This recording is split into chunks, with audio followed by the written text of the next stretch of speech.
The next day, and the day after that, Watson again made his daily visits to the mansion. All to make sure my shoulder would make a full recovery. Thank you, Watson. I can't believe how quickly it's healed up, and without any blemish, too. It's nearly a dream come true. Yeah. Without knowing there had been an injury there, you'd never be able to tell simply by looking at it. That's all thanks to your skill, too. What I did amounted to just some disinfecting and topicals. There's still plenty I have to learn. I suppose. And speaking of learning, I need to get back in class and start studying to make up for lost time. Even as I said it, I felt my chest tightening. Yeah. It's been quite lonely at school without you, truth be told. We'll have to have lunch together again, in the courtyard, with all the others. Yes. I nodded my agreement, though the lump that had rested in my throat seemed determined to stay. Our time together, these simple, genuine moments with just the two of us, would soon be at an end. Time would resume its natural flow, and I would return to being just another of his schoolmates. All along, I had wished for nothing more than to return to school. So now that I'm finally able, why do I feel so lonely? Goodness, I didn't realize it was so late.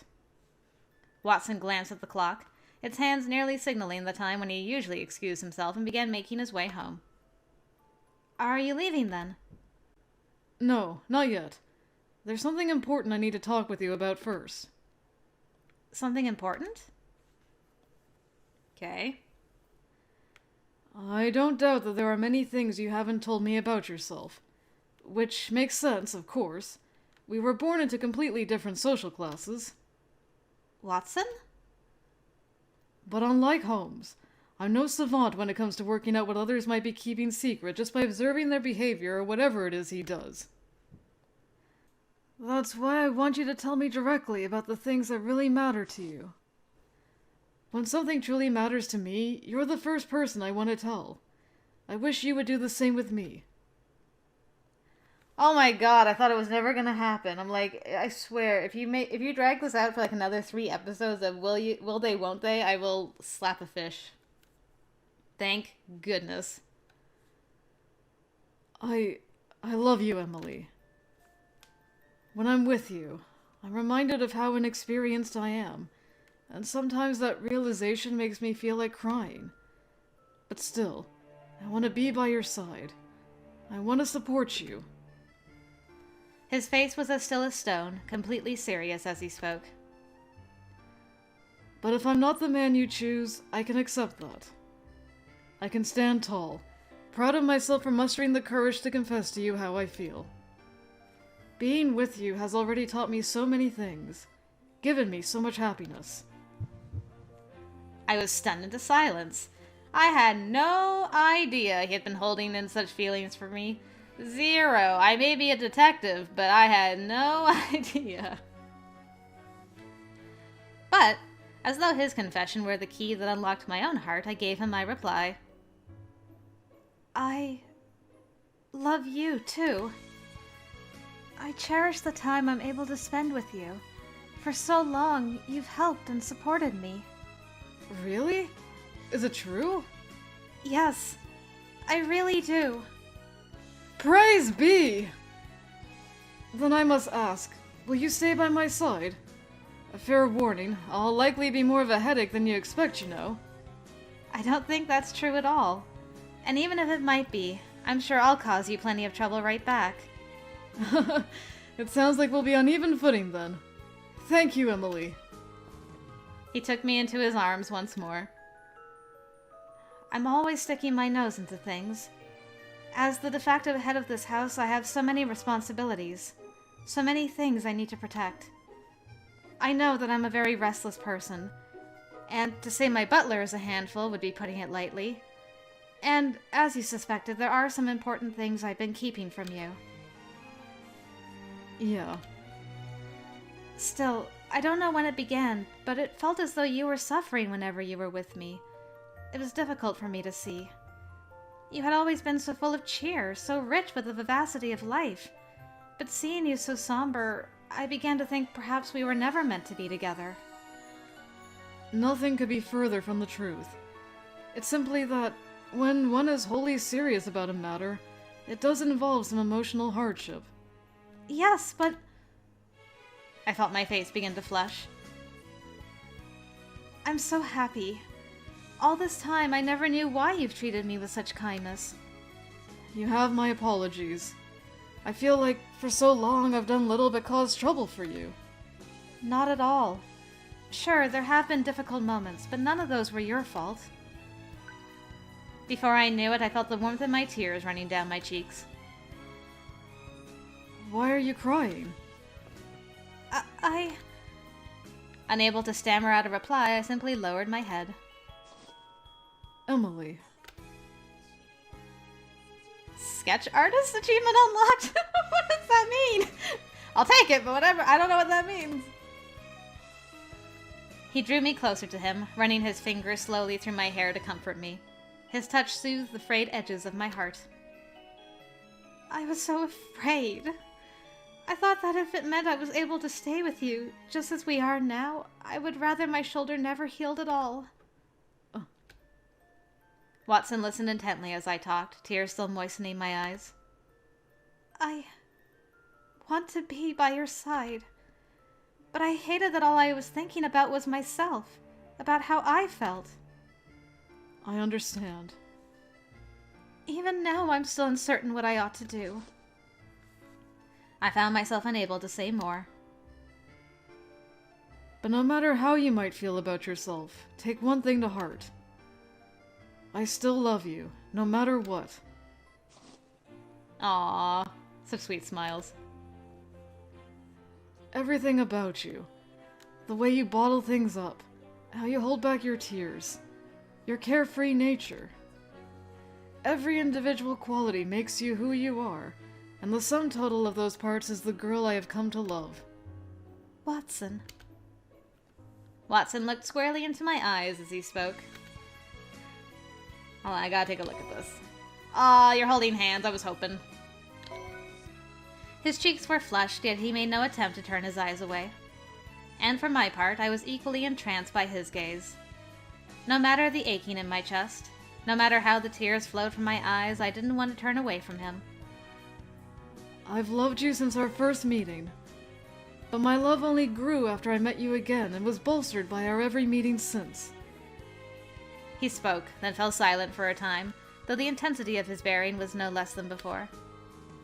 I hung on each word he said and each subtle change in his expression. I wished to pay heed to it all. What I desire more than anything else, Emily, is to support you, to be close to you in both body and in mind. Long after your shoulder has healed, I want us to be together like this for a lifetime. Throughout my own life, I've felt as though I have ever been in motion, always trying to catch up with others for fear of falling behind. But I want to be closer to you than anyone, to match your pace and stride forward, side by side.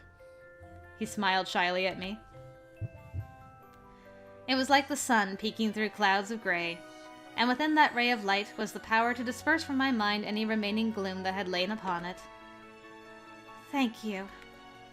Thank you so much, Watson. There seemed to be no end to the steady flow of tears that streamed down my cheeks. But there was a renewed warmth to those tears, transformed from sadness to happiness by Watson's honest, forthright confession. He truly is always looking out for me. And not just once or twice, but this entire time. Not only my physical well-being, but my emotional wellness too. My desire was now stronger than ever it had been to respond to his love, for I realized how long and how fully I had also loved him. Watson. I cupped his cheeks in my hands. They were warm to the touch, and their warmth flowed through my fingers, tracing a path to my heart. Abrupt. And... now what? I just stopped and he's like, well, I guess I gotta go. Well, that's no good. It really has gotten late.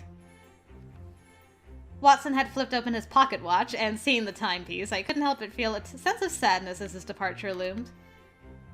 Do you truly have to go? I do.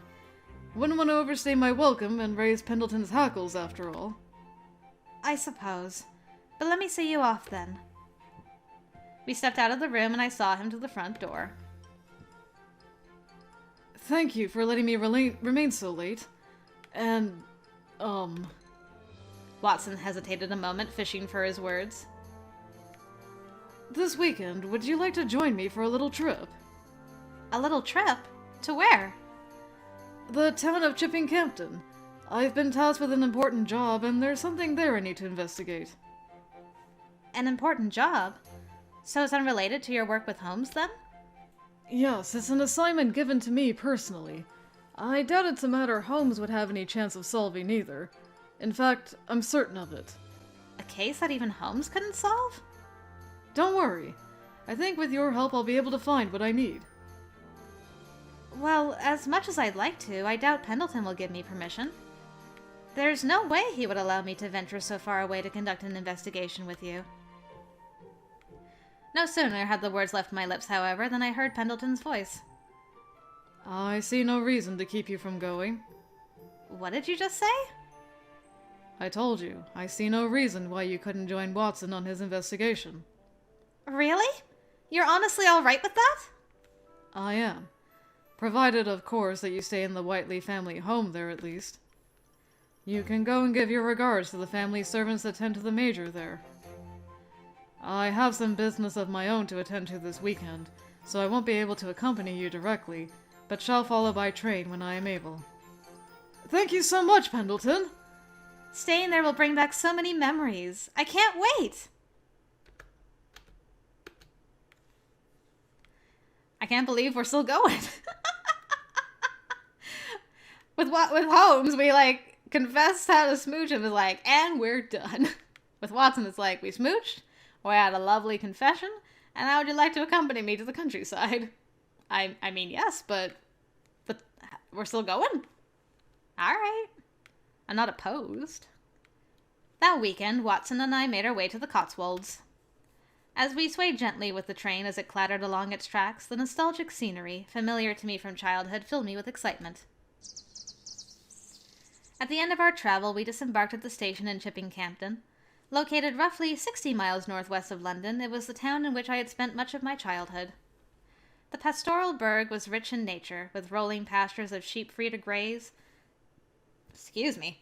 Ton of air all of a sudden. And small homes built of honey-colored brick. Seeing this brings back so many memories. Taking in the scenery was like seeing old photographs of my youth come alive once more before my eyes. You still haven't told me anything about the job you're here on. What is it you're intending to investigate? Well, you see, the case concerns my first love, a young lady I met here in this very town. In fact, I think you may even be acquainted with her. An earnest girl who tried with everything she had to save a little deer whose leg was caught in a trap. Oh. My mouth hung agape in surprised. Surprised?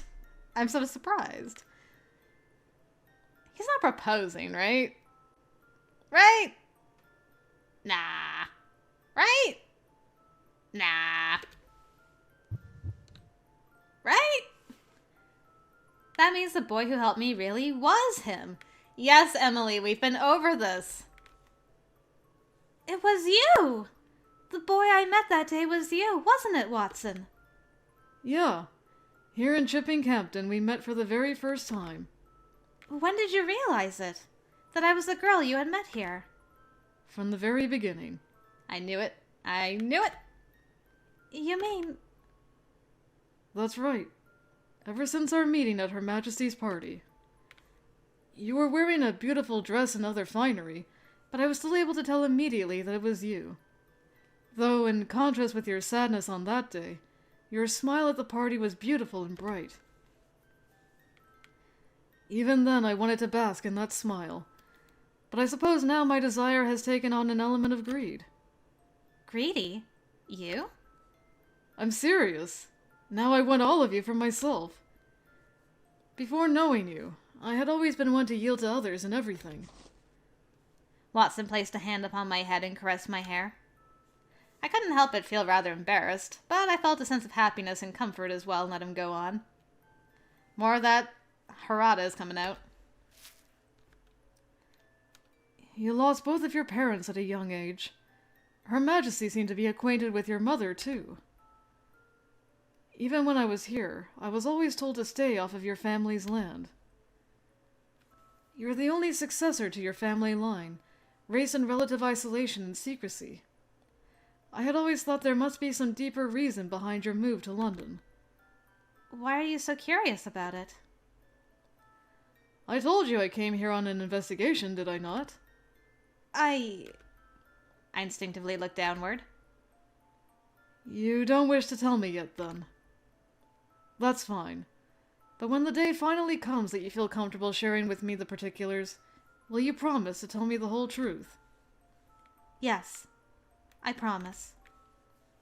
I gave him a firm nod.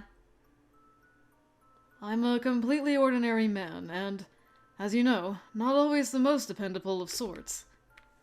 But if I keep in the forefront of my mind that what I do for your sake, I know I can grow. You were, after all, instrumental in our actions to save Her Majesty's life. Watson reached into his pocket and withdrew something. I want you to look after this. But Watson... Aww. He was holding up the ring Her Majesty had bestowed upon him. It gleamed in the sunlight. But this is the proof that you're one of Her Majesty's detectives. I couldn't possibly hold something so important. That's exactly why I want you to take it. Both my reasons for being a detective and my desire to aid those in need have their root in you. It's prettier than that simple ring of white clovers I gave you back then, isn't it? As far as I'm concerned, they're both equally pretty. I took out my own ring. Good on you, girl. I was hoping she would do this. Well, if I'm to hold on to your ring, I'd like you to hold on to mine. A trade, then? Yes. One important belonging for another. All right. I think we can manage that. Watson took hold of my left hand. And now we got married. Emily, do you know what white clovers signify in the language of flowers? I do. When I first put that clover ring on your finger, my only wish was for you to smile. But now I want to make a proper promise to you. After all, that's what white clovers signify. Promise. Aw, I didn't know that. And I promise that I shall protect your smile, your happiness. And more than that, your heart, your tears, your tenderness. I will safeguard them all. Watson spoke quietly, but his words were charged with resolve. He then slid his ring onto the ring finger of my left hand. Thank you, Watson. It was difficult not to compare our current exchange with that of a married couple's rings. It almost feels like we ought to be at an altar. Though I don't suppose that would be so bad. Quite. Though that would then make me Mrs. Watson. Yes, I guess it would. Embarrassed, Watson stammered out a reply. Now it's my turn. I took his hand in mine. Oh my gosh, this is so freaking romantic. Watson, I have a dream, actually. Just a small dream. A dream of what? Whenever I've cried, I have always done so alone. There have been times when I would often find myself quietly weeping as I drifted off to sleep, and even when I awoke the next morning. And so, one day... I slid my own ring onto the ring finger of Watson's left hand.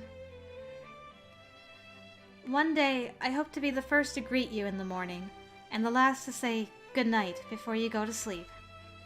Because the one thing of which I'm certain is that, with the man I love most by my side, there will be nothing I need fear. Whether or not that qualifies as a dream, it's something I'll continue to hope comes true one day. Emily, please. Aw, so cute! Suddenly, a blushing Watson swept me up into his arms. For shame. Saying such adorable things with such an innocent and hopeful face. What? Now, no matter how it must be accomplished, even if I have to steal you away from home myself, I feel obligated to make certain that dream comes true. I think we might need to call upon the speed of your noble steed Platinum Rain if we were to make our grand escape. I can't argue with that. I think that plan would get us more than simply a stern lecturing from Pendleton, though. But even then, I'd still do it. Watson lifted his hand to stroke my cheek. Watson? His gentle touch and warm expression caused my heartbeat to quicken. Actually, come to think of it, there is something I've yet to ask you. Can I kiss you? I think you kind of already did that, didn't you, sir? He spoke softly, with a slight trembling in his voice. His words, his touch, all told me how nervous he must have been. Yet to see his innocence and propriety fully revealed warmed my heart all the more. Never before had I wished to respond to another's feelings as I did in this moment. Yes. Thank goodness. My goddess has smiled upon me after all. Honestly, you needn't tease me. That was no tease. I was being serious. I looked up at him, at his face that bore no sign of taunting or guile. I hope to remain by your side forever. At the breaking of every new dawn, in the dusk when tears tug at your heart, to protect you from the frights of the dark night, and stand tall with you during the good times. All of it. As he spoke, he placed his hands upon my shoulders, drawing me to him. Gently, peacefully, we exchanged a kiss with one another.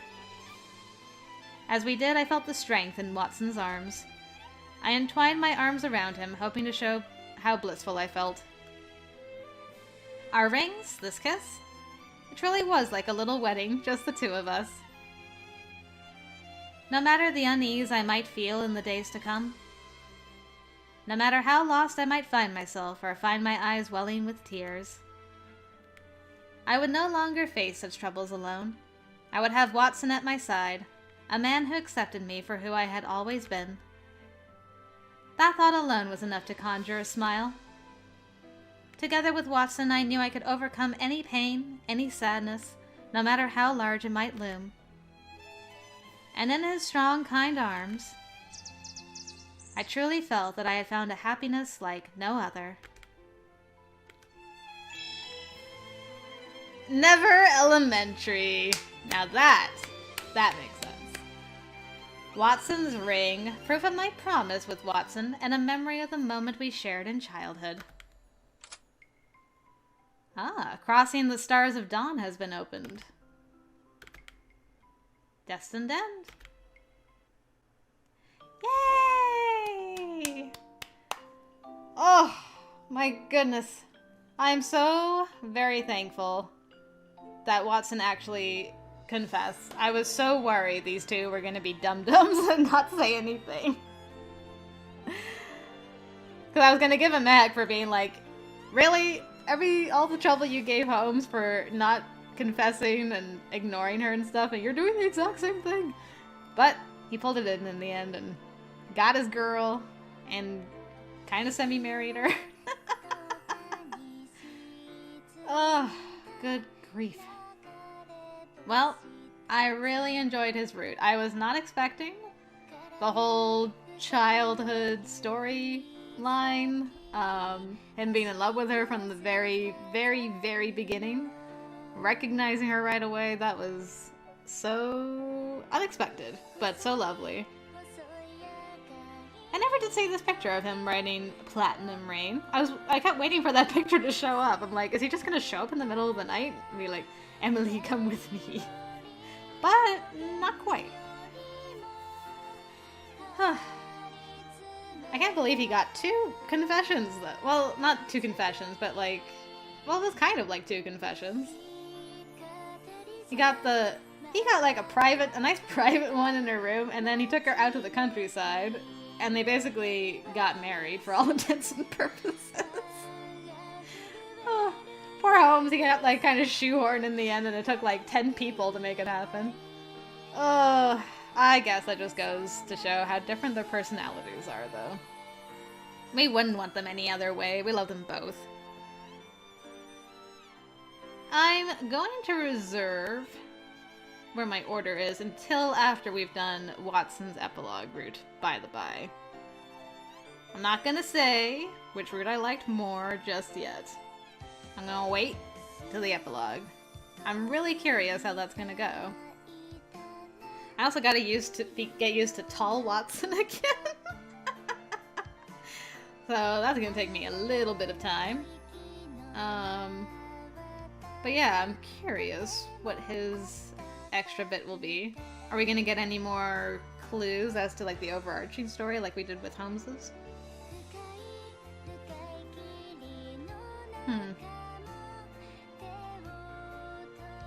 I forgot how long the ending song was. I'm running out of things to talk about. What else? Overall story-wise, I'm shocked that we didn't get more out of the whole Colonel Morin thing. I was really expecting that since he lived this time, we would go and question him and find out some stuff about, you know, his connection to our parents and stuff, but that did not happen. So I was kind of disappointed in that. The whole Jack the Ripper versus Watson thing was also something I should talk about. Wasn't expected, but made a lot of sense. It was really cool seeing the two of them go up against each other. And then Jack just, like, skipped town. Will he ever be back? Who knows? In his own route, for sure, but I wonder if he just left. If you just do Watson's route, he's just gone forever. It's possible. And I'm sad we don't get to meet Watson Sr. I mean, I love Sherlock Holmes, of course, but it's interesting that they decided to have him come back in again and not bring in Dr. Watson at all. And Queen Victoria came back, which she didn't in the, in Herlock's route. Stop giving me spoilers, game. I don't want to be reminded of the stuff I haven't seen yet. Shoo! Shoo, go away! I don't want to see it, no! Spoils! Oh, that's our next boy. Down the road, down the road.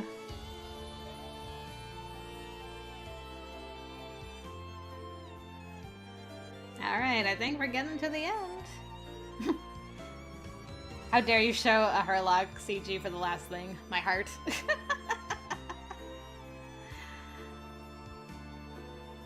We didn't really. I mean, we got a little bit of new info on Mom and Dad's murder, but that was about it. The end.